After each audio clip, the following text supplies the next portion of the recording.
What is going on? Welcome back to the channel. It's your boy Blunderbuss79, and we are back at y'all with the patch notes for the Ant-Man and the Wasp Quantumania. So, greetings agents, this is CM Fragment. These tiny yet powerful superheroes have entered the microscopic and dangerous quantum realm. Marvel Studios, Ant-Man and the Wasp Quantumania. So, we're getting a tier 4 for Ant-Man, a potential Transcendence for Wasp. Cassie has been added, so only tier 2, I'm assuming. There's nothing about a potential Transcendence for or a tier 3 or anything like that. MODOK has been added to the game, who has become strong through a tier 3 advancement. Yeah, so Cassie's only tier 2. That sucks. And let's see, let's go ahead and check out Biosub. And then when first starting the legendary battle, you'll be able to get her through the stinging debut. And then she's got the crit rate 18%. That's not good at all. Then you got the ignore target dodge rate by 20%, super villain superhero damage by 15%. That's really low. It does apply to all speed types, but she's locked at tier 2. It's got silence, paralysis, stun, 7% recovery. That's really low. 1% damage accumulation. You know, good Shadowlander. Moving right along, you got Ant-Man. Let's see, he has 15% chain hit, guard break immunity, 20% damage decrease. They really could have buffed this to about 30 or 40%. Let's see, he's got some all defense down in there. That's nothing. He's got ignore target dodge rate by 80% for 10 seconds, 80% chance to penetrate, 10 seconds of invincibility, and that's on the ultimate. He also has a 40% physical attack increase, so that's pretty nice. He retains the 87% ignore guaranteed ignore dodge. It's also got 40/40 skill damage bonus damage going on that thing on a 30-second cooldown, so we'll have to kind of wait and see. 1.2% damage accumulation. That's really nice. Got 25% HP recovery, 4% invincibility, got a frenzy buff, 35% crit rate, 45% attack defense. So yeah, moving right along, the Wasp. And by the way, no iframe ignore going anywhere. She's got 20% HP on the uniform effect, so I think they buffed that by like 10%. The increased chain hit by 15%. On a 30% chance to activate, 2 seconds of silence, 2 seconds of paralysis. It's got some all defense down in there. Once again, much to do about nothing. You got some shock, paralysis. So I'm looking at a bunch of ABL characters, I'm assuming, because it's damage accumulation, shock, stun, paralysis, and all of that on just about all of these characters with no iframe ignore. Then you got the 25% heal. Maybe a few of them will go world boss. Maybe depending on where Kang falls, they could be really good against him specifically, so we'll have to see. Moving right along, we got MODOK. He's got the increased chain hit, 45% increase energy attack, so that's actually nice. He's gonna be immune to snare, charm, and mind control, so you don't have to worry about blade twisters with him. That's actually dope. He's also got the increased target dodge rate by 20%, increased skill damage and bonus damage by 40 and 35 respectively. He's got some silence, some stun. There we go again. Paralysis, ignore defense. What? Okay, please tell me this is a typo. I hope. That's actually pointless if it is. Got 9% or 0.9% damage accumulation. Roll in there with some burn as well. Paralysis, mind control, 20% HP, 5 seconds of invincibility with a frenzy buff. So yeah, and then he's got the charm on there, the mind damage, recovery equal to 50% of damage. I'm wondering, since they worded it this way, if the charm has to apply for him to get the heal. So that's actually dope. If it does, we're gonna have to keep an eye out for that. He's also got burn, stun, paralysis, mind control, ignore target dodge rate by 80%, 80% chance to penetrate everything for 9 seconds, 60% damage proc, so that's actually pretty dope, and the skill itself looks really fly. They actually showed this in the promotional video they did, so yeah, that was actually dope. Then we got Ant-Man. 70% chance. Then we got Ant-Man's tier 4, increase basic attack by 70%, increase character size by 30%, and attack by 30% and defense by 30%, all for 10 seconds. They could have sprinkled a little sauce on this thing, man. They could have sprinkled a little sauce, a little seasoning. This is very, very bland. Awakening for Wasp and Giant Man only. Awakening Transcendent Potential. Pretty vanilla stuff. The skills themselves actually look dope, but why did you not include Cassie? Anyway, moving right along, we got the legendary battle prior to 1-star Cassie Lang. So there you go, Stinging debut. And then of course they got it again right here. You got the 2,500 crystals.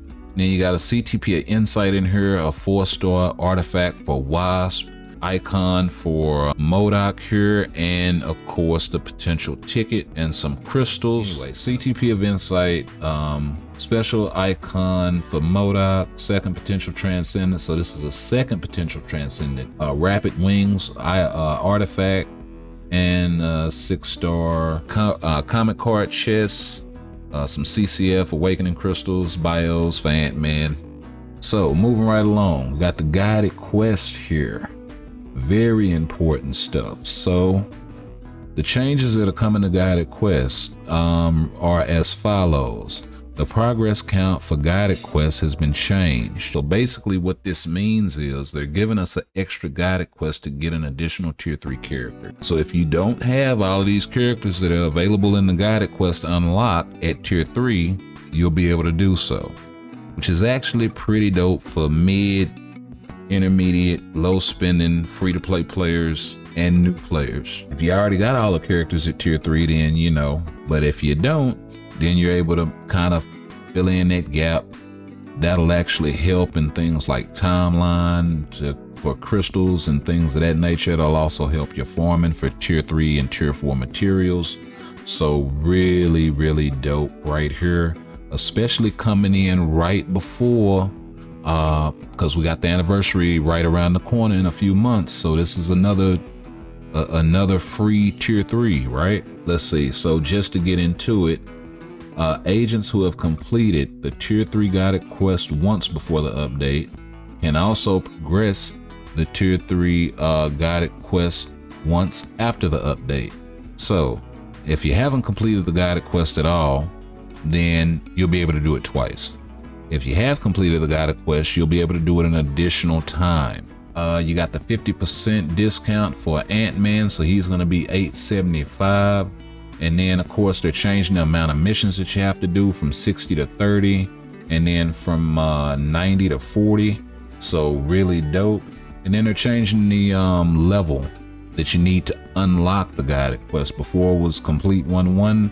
After it's going to be clear 8-3 story mode. Getting right into the artifacts, moving along. Really bland artifact for Cassie, but you can only take her to tier 2, so who cares, right? I mean, they treated the artifact the exact way they treated the character. So, you know, there are some great things in this update, and then there are some very crappy things in this update, right? So, and with the uniforms, we kind of got to wait and see, right? So we got the basic damage to boss types by 20%, increased damage dealt to boss types, and decreased damage dealt from boss types by 20%. WASP basically the same thing for superheroes and supervillains. Increased damage only applies to self. MODOK has the alien and creature types, 25% damage increase respectively. Giant Man Hank Pym has the decrease damage received from superhero and supervillain by 20%. So kind of a mini Colossus buff. Then of course you got the Lang Legacy icon, and you got the Conqueror icon for Cassie and Kang respectively, gonna be in the future past. Everything else is pretty much standard stuff. And then other improvements, So another very important piece of information they stuck in here: the new uniform ticket has been added. So basically what that means is any 1,750 crystal normal cost uniform, you can use a ticket on those. So y'all like blunderbuss, where do we get the tickets? Uniform tickets can be acquired in game as event rewards or through store purchases. That means you can actually unlock these things for free. Now, I don't think they're going to be passing these tickets out like candy or anything like that, but I think it would be well within their interest to give them at least the same rate that they give us free CTPs in the game. Agents will not be matched against teams with higher growth status in Timeline Battle or Bronze and Silver League. Bug fixes that they addressed were not bug fixes, but I guess optimization issues in Giant Boss Raid, Jean Grey's Tier 3 skill, and Namor's Tier 3 skill, and Namor's 5th skill will not be displayed. You'll still get the damage, but they won't be displayed. Really because of a lot of the visual noise that's going on, creating lag, folks getting kicked, things of that nature. Uniforms that you can't use these tickets on are uniforms that do not have a regular sale price of 1,750 crystals, so no Thanos, Jean Grey, Dr. Doom, any of those sorts of 2,500 crystal cost uniforms. No uniforms that are only sold during a certain period. So those are the seasonal uniforms, the April Fools uniform, the White Fox uniform, etc. Uniforms updated through the current version of the update. Those uniforms will be added in the next main update and you'll be able to use the ticket on them. So if I went out and I tried to, say, use this on WASP uniform or MODOK's uniform after the update goes live, I would have to wait till the next main update, not the mid-month, the next main update. And then you also have uniforms that are currently discounted by the guided quest. So it's pretty much a no-brainer. Why would you use a ticket on that? Discount benefits will not be applied. So they ain't taking no half tickets. So as long as they're dropping these things pretty frequently and they're not terribly hard to get, that could be an advantage. And it could be an incentive to have players at least stick around. But there was one more thing that I wanted to talk about, and that was bug fix 2 right here. And from my perspective, it kind of concerns Incredible Hulk. The issue of some tier 4 skill effects being removed with incapacitation and cancel has been fixed. Because the strategy is to face tank with Hulk, he's always getting hit in Giant Boss Raid or in World Boss if you're using him there. I think the issue may not have been completely with Hulk's tier 4 skill, but the way that the skill was applied being removed. This could directly affect his damage. So I kind of want to keep an eye on this. But y'all let me know what y'all think. Like, comment, share, sub, and we'll catch y'all in the next one. Peace.